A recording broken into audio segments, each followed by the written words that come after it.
My name's Ed Piskor. I'm Jim Rugg. We're going to take a look at comics by Les Daniels. But Jimmy, what you have up front? I have patreon.com/Jim Rugg, where you can see how I make comics, lots of original art, behind the scenes stuff, showing off Octobriana 1986, the black and white version of my world's first blacklight comic book. And I show this because people that watch this show are interested in how we make these comics. I have a 350-page PDF of the making of this book where you can see all the behind the scenes stuff, all the original art, every single draft of every single page that went into this. And you can find that at my website, jimrugg.com.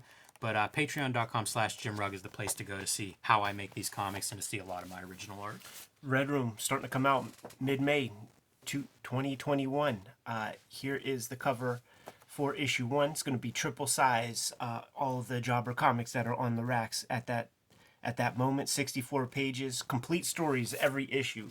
This is the cover to issue number 2 that you can pre-order right now. The Poker Face issue, where we see how they decide to procure their victims. And the 3rd issue of Red Room is up there for pre-order as well. If you hit my link tree in the description below, take you over to the Fantagraphics website. You're going to be able to put in those pre-orders or orders depending on the time that you see this video. If you want to read the comics ahead of time, you can hit up my Patreon, patreon.com/EdPiskor. Read the comics for $3. There's 3 complete issues up there as we speak. Like I said, $3 gets you the complete archive. And coming in August, tell your store to make sure that they order you a copy of the Red Room Free Comic Book Day comic. It's the best comic I've made to date, and it's going to cost you some total of $0.00. Jimmy Comics by Les Daniels was one of the first books about comics I ever read when I went to the local Homestead Library and looked in the Dewey Decimal System card catalog for comics. This is in the 700 section in art books and all that. The only thing that actually, you know what? I'm gonna put a call out to the Kayfabers actually, because this was there. We had Seduction of the Innocent, which I read 3 or 4 times, and there was this book I've actually been looking for a long time, and I can't find the title. I don't know what the book is called, and I'm really, really looking for it. Put a comment in there. We're gonna hold the comments so that I could order it on eBay before anybody else. But let me describe this other book real fast.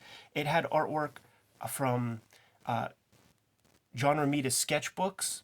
It had a Richard Corbin story in there that was in the first-person perspective, where it was behind a gun turret, and the gun is just swaying back and forth, mowing down different aliens or cavemen that are coming towards the camera. There was proto Mort Walker and Will Eisner work, and it was an old book. Must have been from the 70s because it had the Richard Corbin stuff, but it talked about fandom and fanzines and hectographs and weird gelatin print techniques and stuff like that. I want to get this book again. I want to look at it again. I just know it'll have the same impact as looking at Wizards after seeing it, after so many years. But this is a book that I got from my library. Every time they put it back on the shelf, I took it back out. This is my first eBay purchase. $3 on eBay in 2000. Yeah, it's amazing to see $7.95 as your price tag for this hardcover book. Yeah, but this book was so profound to me. Introduced me to a wider world of comics and comics history. I got this book on the back of seeing the Comic Book Confidential documentary on like a Saturday. That opened up my world view of like what comics is. On Sunday, Mom took me to the library and I scooped some things up. Pretty cool to see Les Daniels writing from Providence, Rhode Island. I think of RISD, Mazzucchelli, Simonson, different people that have been associated with that school. And then also Fort Thunder, a couple decades later, doing some real different stuff with mini comics and influenced a lot of small press and indie publishing in the late 90s into the 2000s. So Providence, kind of a storied comic book town. Mad Peck Studios, man. I became Facebook friends with this fella. And I'm not sure how his career worked or Yeah, shout out on the cover. How his whole gimmick was handled, man. But he did spot illustrations and things for this. So this is Les Daniels. He wrote the that Marvel book for Abrams. He did a DC version as well. This is one of his first things. It's not talked about very much, but it existed in the library system. From what I remember, little dry of a read, very very cursory. Yeah, it's interesting how many pages of text there are for comics, which speaks to the layout and publishing of the time period also. But you think now it's like we could load these pages with images and you would expect that. So you say dry, but it's interesting to see a different time period. What is cool, man, and the real value of this for me are the reprints that are in here. So we have like a legit like Siegel and Schuster Superman story, classic Blackhawk that could be any number, any permutation of the Eisner studio in this shit, man. Jack Cole Plastic Man. Like, dude, I got to read classic important comics at like age 8. What were you reading at that time, Ed? Is Image out at that point? It might have been. I wasn't reading that stuff. I was still on X-Force and junk. Okay, great. X-Force even better to go from X-Force to this stuff. I mean, like, how does this read to you whenever you get hold of this? Are you just like, what is X-Force now? Totally. Ate all this stuff up. Dude, Floyd Gottfredson, freaking Mickey Mouse strips. And it's old enough that he doesn't even know who Floyd Gottfredson is. Amazing. You know, you got to leave that up to Glenn Bray to, like, parse out those details, man. And figure that stuff out.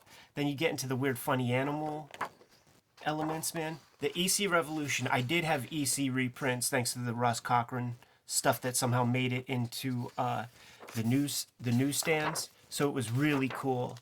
I might have gotten introduced to those like the same year, months before this. It's so interesting how you get access to this stuff early on. Yeah. Basil Wolverton? Yeah, with really shitty reproduction.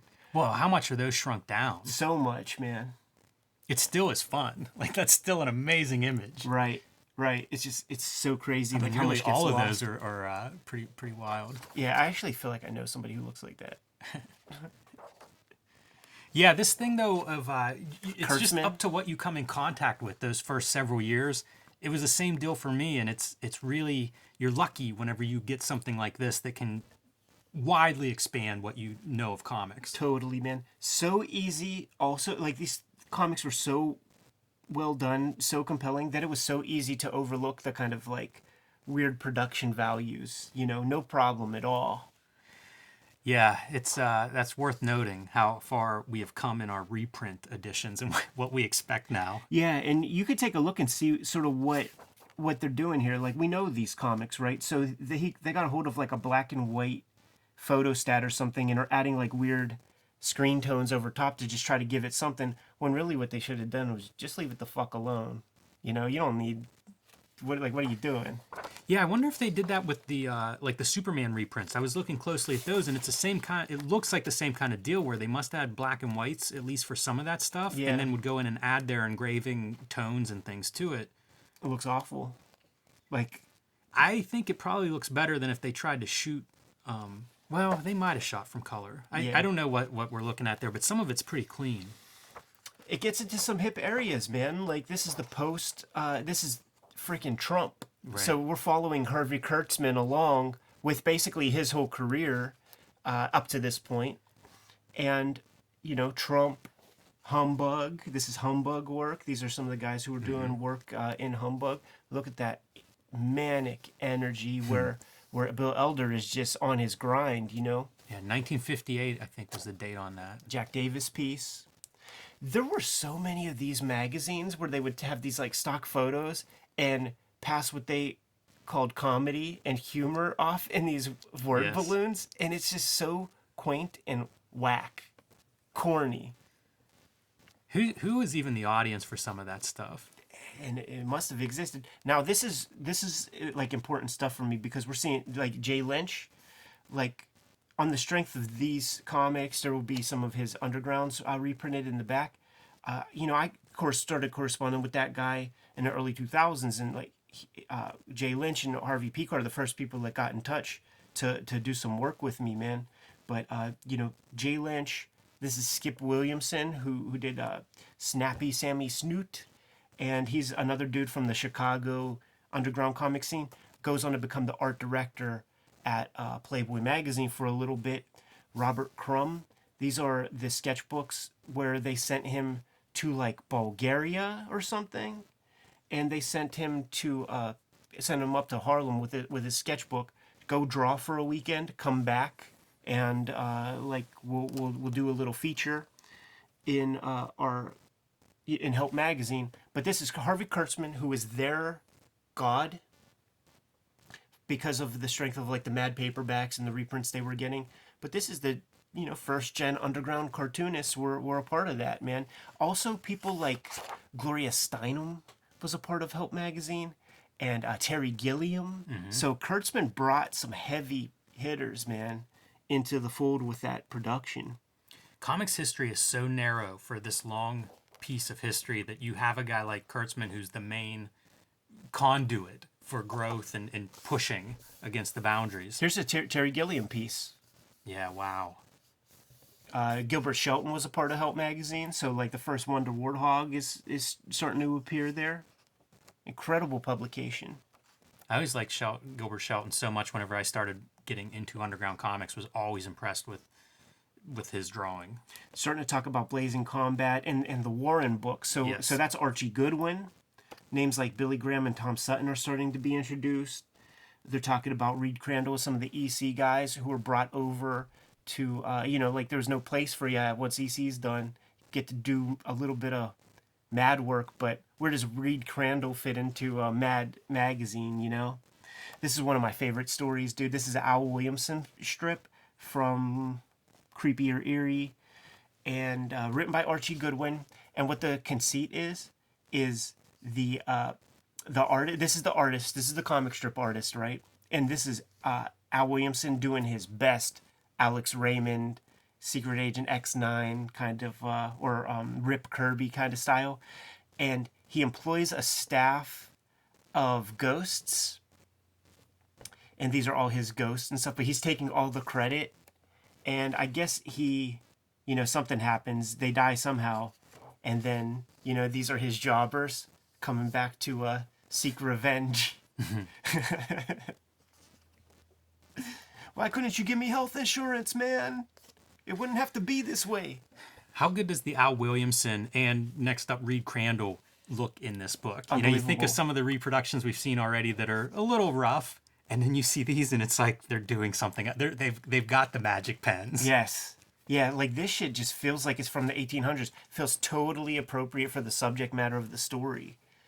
Really gorgeous too, in that it's black, white, and gray. Yeah. This Joe Orlando piece, this is considered a classic strip. Using textured paper and like a grease pencil for that texture in the background. Classic Wally Wood joint. Yeah. Yeah, I saw Wood mentioned in that last chunk of text talking about Wit's End and stuff. Where Wood is at in this time period. Probably late 60s into early 70s. Still alive too. Oh yeah. Yeah, when did he died? Early 80s, Early right? 80s, yeah. Yeah. Color inserts. Yeah, man, like a Dick Sprang. Weird color Two-Face origin. inserts. I know, it's like they didn't get much color. Like you get three colors: black, yellow, red plate. I guess we're seeing blue, but Yeah, are they recolor? I wonder if this was like they had the black and white line art and then colored it for this edition. I don't imagine the comic looked this way. right. And I think you're right, because we'll see Duck comics that are colored with the same kind of like harsh yellows and all this kind of stuff. But this will be like my first, Bill Finger introduction or something. And I did really love this stuff. I never saw Batman look this way. I knew the Adam West stuff. So it felt like the beginning of the show. Yeah. And I really like that compared to, Jim Aparo at the time, who I was still reading, but this seemed more fun. That's that Jim Aparo time period's real popular. This more spikes. Saw those in the Reid Crandall. It's like spikes are big. That Iron Maiden gimmick. Big Dude, threat. Carl Barks. I'm introduced to Carl Barks at a super young age, Are you soaking all of these up at the time, or are you like, oh, I like the horror stuff, funny animals or kids? I'm not reading those. Read it all, man. Like just I was buying everything that this Les Daniels character was selling me, man. That's the way to do it. And this is we looked at the Jack Davis origin of the Crypt Keeper strip, and this one is the Graham Ingalls origin of the Old Witch strip, and she is the brood of a vampire and a werewolf, man. Look at that cute little baby. I actually think I know a person who looks like that, man. Maybe even Perry Farrell from Jane's Addiction a little bit, maybe. Maybe his Porno for Pyros era. Bill Everett looking ill as hell. You know, I would like a nice, good collection of Everett comics. This might be one of my favorite comics in here. And one of the things I dug a lot... no, never mind. It's not in this piece. But then you start getting into Marvel. And dude, Which at this point is what, 10 years old? Right. How cool is that, right? How cool is that? You know, Kirby's still a big figure. Kirby might still freaking be working on Fantastic Four. I don't know the date. I know the number. Could do the math. But this is the exact trajectory of the Comic Book Confidential documentary, where it's Stan Lee talking Marvel shit, and then it launches right into Underground. So this book does the same exact thing, man. This book was important to me for names, to like see who the hell these people were, the big names who were responsible for putting things together. Marie Severin, you saw her name in the EC piece. You see her name here. Not Brand Ech. Old Captain America and Bucky. I can show you old notebook sketchbooks that I had, where after I read this story, I created my own, patriotic superhero with his kid sidekick, because I really liked this story here. Good 10-pager. Got your Kirby, Lee, Fantastic Four. I think this is Annual 1, first appearance of Doctor Strange. So you got your Ditko piece, and you got a frickin' Steranko. Yeah, I was gonna say. They knew what to reprint, man. Then you launch right into the undergrounds. It was great too whenever these comics histories would put all this stuff next to each other. Yeah. Got your Tijuana Bibles. Pretty Boy Floyd going to an all-girls school. Pointing guns in a window at a naked girl. Captain High, who was considered one of the first underground comic characters. Never see him reprinted, man. No, I love the logo. And then when you see stuff like this, and you have your complete Crumb comics, and you don't see this image in there, you're like, well, I guess I don't have the complete Crumb comics. That's such a great image if you were going to show one image for the Underground or for Crumb. Yeah. That's a pretty great image. For sure. For sure, man. Got the first Mr. Natural strip that was in print. So this would have been your first exposure to Underground comics? Absolutely. Wow. Like after Comic Confidential documentary. So like in a period of like 3 days, Yeah. I got the most amazing education on the history of comics, like a cursory, distance glance of like all of comics that weren't, available to me at the spinner rack. How long before the Crumb documentary comes out after that? Couple years. What I would get next after this would be Anything Goes with the Ninja Turtles on the cover, and there's a Crumb story in there. There's also an ad promoting Complete Crumb Comics #1. Yeah. And then I started picking up Complete Crumb Comics, putting that stuff together. Boy, that seems like a weird one to put in there with your X-Force pool, subscriber pool list. Yeah, I think, and you know what, like it was, like, I still remember being like 12 years old and telling my art teacher at like comic book school, I don't read monthly comics anymore. And he's like, well, what is there? What do you possibly get then? There are people watching this right now being like, yeah, what else is there? Oh, totally. What's up, Wizard fans? Jam Comics.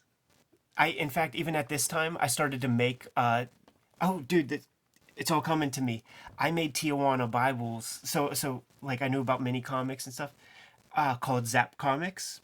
And they were Tijuana Bibles, and it would be Bart Simpson fucking Mrs. Krabappel, 8 pages with the centerfold, which would be the big moment. Him on top of her doggy style. And then you sell those at school? I sold them at lunchtime business? I sold them to the college kids. Like, I printed them up on my mom's fax machine. Wow. And I took them down to Oakland, sold them for a quarter, would make about 13, 14, 15 bucks on the weekends, and take that money right to Phantom of the Attic and just buy 15 bucks worth of comics. Wow. And it was called Zap Comics. That's yeah, great. Introduction to Spain Rodriguez here. And Look how generous Les Daniels is too, like giving this stuff the full pages for these tabloid size originals. when you have somebody like Mad Peck doing the art and stuff, like, something tells me that this is where he's stoked. Makes sense. That stuff looks really good there. This is one of these pieces that, like, nobody talks about, but it's Kim Thompson, Trina Robbins, and they have a baby together. And this is like the announcement for little Casey. Wait a minute. Kim Deitch. Kim Deitch. Yeah, Yeah, Kim Deitch, my bad. Super early Fabulous Furry Freak Brothers strip. I love Trina's art, man. I do too. I buy that Golden Age her kind of stuff vibe. in different places. Like she has a Wonder Woman miniseries from the mid '80s. There'll be little places where it pops up that you can find the stuff. Right. And yeah, it's always looks good. Carol Tyler. She's married to Justin Green, and when we were at the last SPX, went to dinner, and Carol Tyler had her kid, and I think it is Justin Green's daughter too. Like, I don't think it's like step kids or anything like that. But I was telling them about my first Justin Green comics, and it was this one right here, where it's these parents on a seesaw with a little boy called The Facts of Life, and he's saying, you were a tiny seed until I put my erect penis in mother's vagina and squirted you out. And the woman's like, and I liked it. And the little kid's slapping his head. So I told them that exact thing, pretty much verbatim, and they were cracking up. The daughter was, of course, grossed out. Yes.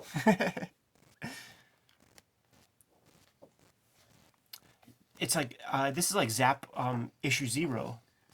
You know, the meatball story. I do remember reading this, loving it, and not understanding a damn thing about it, man. It was super weird.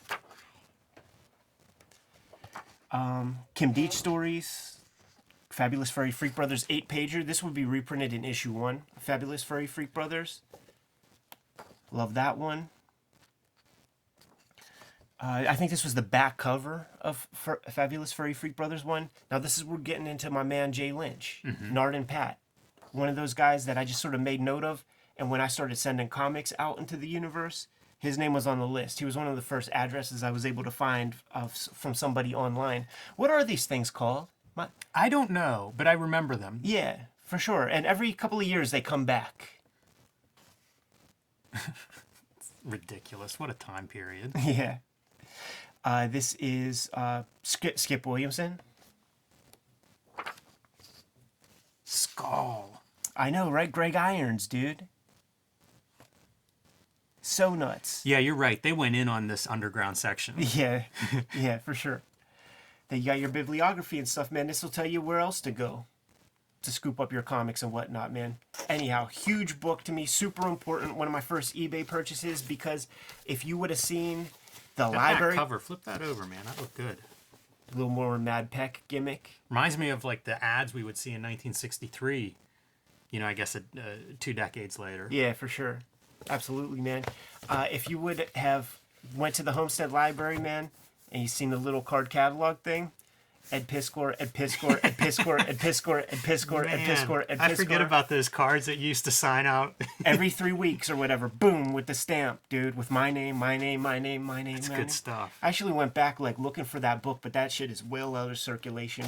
All the books at the library look too new nowadays. They don't have that, like, gross blank binding anymore. Yeah, this is what I remember books looking like in my library as a kid. Yeah, like this book, it didn't even have the dust jacket, and it didn't even have this. It was bound in like it was a pink, you know, whatever librarians do to bind books, kind of copy. It didn't have anything on the spine. Wow. Yeah, like it just had tape and shit, but it wasn't. That's even better. Like you have to know what you're looking for to find that. You have to go look that thing up and get the call number to find it. And the other thing that I remember was if you have one of those plastic, one of those white erasers, it reacted to to the hardcover of whatever that material was, and it would be sweltering hot like in the summer. So there was like a permanent scar on that book cover in the shape of my eraser because I just had my eraser sitting on it overnight once. Wow. Yeah, so I would like every time I would revisit the book, it would have the same,